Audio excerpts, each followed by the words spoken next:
informasi seputar Islam yang insya Allah akan bermanfaat untuk kita semua. Amin. Dan insya Allah juga bisa membuka wawasan dan tentunya meningkatkan keimanan dan ketakwaan kepada Allah Subhanahu Wa Taala. Amin. Nah, Nica, berita pertama Nica, apa yang kita bawa? Jadi kita punya berita tentang berobat dengan ekstrak cacing. Nah, ini dia. Iya. Kakak dulu mau bilang apa? Ya, biasa kalau orang-orang yang sakit tipes ya, kakak juga pernah nih, lagi sakit tipes, kemudian ada yang bilang minum aja obat ekstrak cacing. Dan ternyata memang cukup efektif ya, bahwa itu cepat menurunkan demamnya gitu, Ca. Nah, tapi kira-kira seperti apa nih pandangan di dalam Islam? Apakah diperbolehkan atau tidak, atau seperti apa? Kira-kira gimana? Ini dia beritanya. Ini dia beritanya.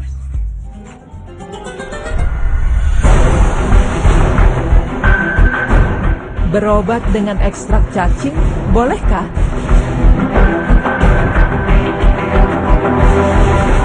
Pemirsa beriman, semakin berkembangnya dunia teknologi modern, maka semakin berkembang juga sistem-sistem pengobatan di dunia ini.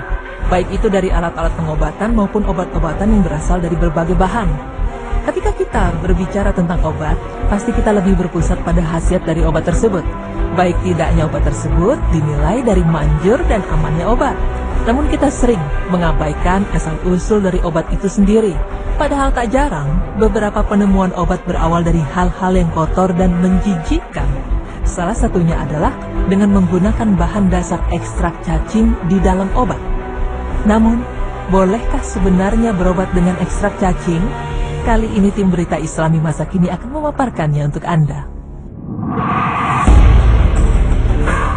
Cacing memang bukan hewan yang asing lagi bagi kita.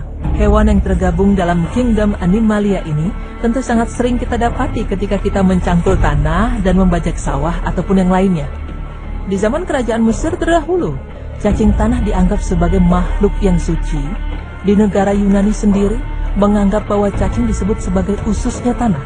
Sedangkan di Indonesia sendiri, cacing banyak menjadi buruan untuk diolah menjadi obat alami. Para ilmuwan juga banyak yang melakukan penelitian terhadap cacing selama kurang lebih 50 tahun lamanya. Kemudian dari hasil penelitian tersebut, ditemukan bahwa di dalam cacing terdapat cairan selom yang mengandung kurang lebih 40 macam protein. Protein yang dimiliki cacing tanah memiliki perbedaan dalam hal fungsi perlindungan tubuh terhadap mikrobakteria. Jika sistem kekebalan tubuh manusia sering disebut dengan antibiotik, akan tetapi pada cacing tanah disebut dengan antimikroba. Pada ilmu kesehatan, cacing banyak dimanfaatkan sebagai obat beberapa penyakit, di antaranya adalah penyembuhan penyakit tifus, obat diare, melancarkan sirkulasi darah, melancarkan demam, menenangkan syaraf, penyembuhan luka, bahkan penambah nafsu makan. Cacing memang hewan yang menjijikkan jika kita lihat dari habitatnya. Untuk itu dalam mengkonsumsi cacing sebagai obat, diperlukan pengolahan yang bagus, yaitu dengan membersihkan isi perut cacing hingga bersih, kemudian cacing yang sudah bersih direbus hingga mendidih. Air bekas didihan tersebut dapat dijadikan obat dengan cara diminum, sedangkan cacing yang telah direbus dikeringkan dan ditumbuk hingga halus yang kemudian dapat dicampurkan dengan kopi maupun madu setiap harinya. Saat ini juga telah banyak industri obat modern yang mengolah cacing dalam bentuk kapsul maupun cair sehingga tidak perlu lagi repot untuk mengolahnya. Namun dengan banyaknya manfaat yang terkandung dalam cacing bagi kesehatan tubuh manusia, apakah hewan yang satu ini layak untuk dikonsumsi? Dan bagaimana Islam memandang hal ini? Pemirsa beriman, dalam sebuah surat dalam Al-Quran, Allah Subhanahu wa Ta'ala berfirman yang artinya, dan dia mengharamkan bagi mereka segala yang hobbits. Quran Surah Al-A'raf ayat 157. Terdapat 3 pendapat yang memaknai hobbits pada ayat ini. Yang pertama menyebutkan bahwa hobbits adalah makanan haram. Kemudian yang kedua menyatakan bahwa hobbits bermakna segala sesuatu yang membuat jijik untuk memakannya, seperti ular dan berbagai hewan kecil yang ada di darat. Dan yang ketiga menyatakan bahwa hobbit bermakna bangkai, darah, dan daging babi. Pada dasarnya di dalam Al-Quran Allah telah menjelaskan secara terperinci apa saja yang diharamkan bagi manusia.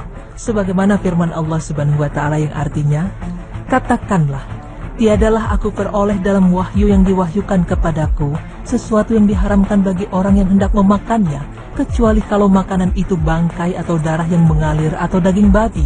karena sesungguhnya semua itu kotor atau binatang yang disembelih atas nama selain Allah.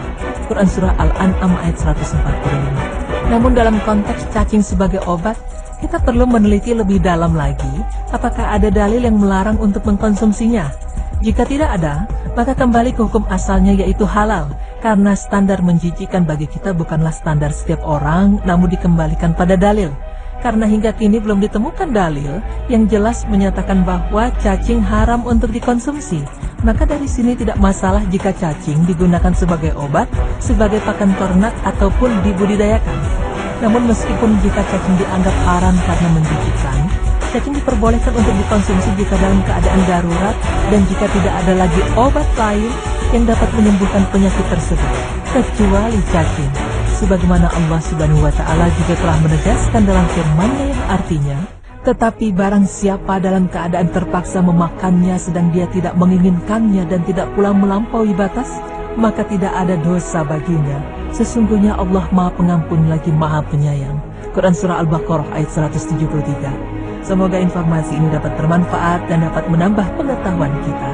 Amin ya Rabbal Alamin.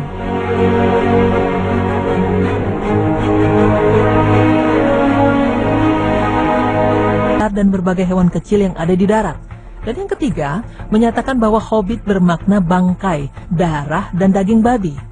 Pada dasarnya di dalam Al-Quran Allah telah menjelaskan secara terperinci apa saja yang diharamkan bagi manusia. Sebagaimana firman Allah Subhanahu wa Ta'ala yang artinya, katakanlah, tiadalah aku peroleh dalam wahyu yang diwahyukan kepadaku sesuatu yang diharamkan bagi orang yang hendak memakannya, kecuali kalau makanan itu bangkai atau darah yang mengalir atau daging babi, karena sesungguhnya semua itu kotor atau binatang yang disembelih atas nama selain Allah. Quran Surah Al-An'am ayat 145. Namun dalam konteks cacing sebagai obat, kita perlu meneliti lebih dalam lagi apakah ada dalil yang melarang untuk mengkonsumsinya. Jika tidak ada, maka kembali ke hukum asalnya yaitu halal, karena standar menjijikan bagi kita bukanlah standar setiap orang, namun dikembalikan pada dalil. Karena hingga kini belum ditemukan dalil yang jelas menyatakan bahwa cacing haram untuk dikonsumsi, maka dari sini tidak masalah jika cacing digunakan sebagai obat, sebagai pakan ternak ataupun dibudidayakan. Namun meskipun jika cacing dianggap haram karena menjijikkan, cacing diperbolehkan untuk dikonsumsi jika dalam keadaan darurat dan jika tidak ada lagi obat lain yang dapat menyembuhkan penyakit tersebut, kecuali cacing. Sebagaimana Allah Subhanahu wa Ta'ala juga telah menegaskan dalam firman-Nya yang artinya, tetapi barang siapa dalam keadaan terpaksa memakannya sedang dia tidak menginginkannya dan tidak pula melampaui batas, maka tidak ada dosa baginya. Sesungguhnya Allah Maha Pengampun lagi Maha Penyayang. Quran Surah Al-Baqarah ayat 173. Semoga informasi ini dapat bermanfaat dan dapat menambah pengetahuan kita. Amin ya Rabbal Alamin.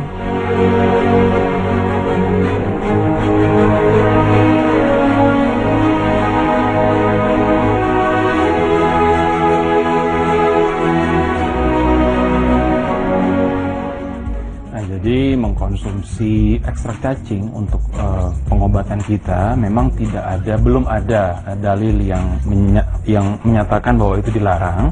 Tapi kalau itu untuk menyembuhkan boleh, apalagi dalam keadaan yang mendesak, gitu saya. Iya betul sekali, tapi tetap harus diingat ya, karena tentu pasti kan ada berbagai cara nih untuk bisa menjadikan hewan kecil tersebut akhirnya menjadi obat.